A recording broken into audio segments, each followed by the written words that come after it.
Sometimes you listen to things and you think, I've only really had one idea in my life, and I've just been doing it in 100 different ways ever since. It's a sort of slightly depressing thought, but then you can remind yourself that that was also true of Samuel Beckett and Miles Davis and a few other people. I think one of the things that art offers you is the chance to surrender, the chance to not be in control any longer. Now, if you think about it, in our culture, most of the encouragement is to take control. What we like doing, and that's the reason we enjoy sex, drugs, art and religion, what we like doing is surrendering. They're really all ways of losing me. They're ways of losing yourself. One of the things I want music to do is to offer people the chance to surrender. Everything good proceeds from enthusiasm. The sense of, I really want to know how this turns out, will drive you on through many, many long nights of no results. Whereas the feeling of, I think I ought to do this, dries up very quickly. The big mistake is to wait for inspiration. It won't come looking for you. It's not so much creating something, I think, it's noticing when something is starting to happen, and noticing it and then building on it, and saying, okay, that's new, that hasn't happened before.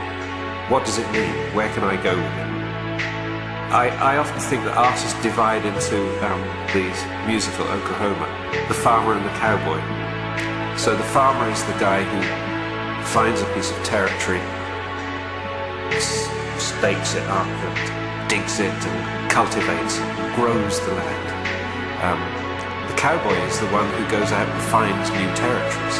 I rather think of myself as the cowboy really than the farmer. I like the thrill of being somewhere where I know nobody else has been, even if it's quite trivial, it's only art, it's not very important, but nonetheless I like the feeling of standing looking at something that nobody else has ever seen before.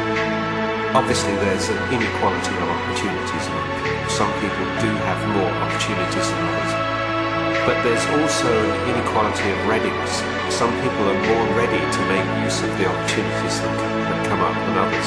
Now, I studied painting, and this was in the 60s, at the time when pop music was becoming very, very interesting. And this new technology was coming into existence, the recording studio. I was fascinated by it. Partly, I think, because recording was a way of painting with sound. Similarly, new instruments were appearing, the synthesizer, which had no history. There was no correct way of playing synthesizers.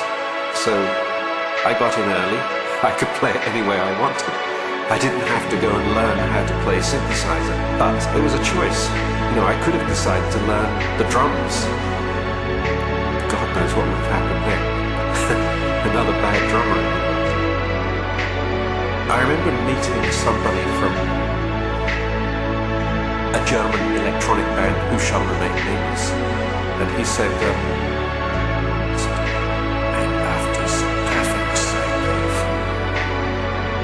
and the interesting thing is that the least interesting sound in the universe probably is the perfect sine wave. It's the sound of nothing happening. It's the sound of perfection, and it's boring.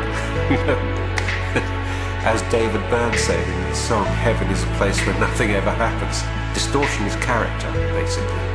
In fact, everything we call character is the deviation from perfection. So, perfection to me is characterlessness.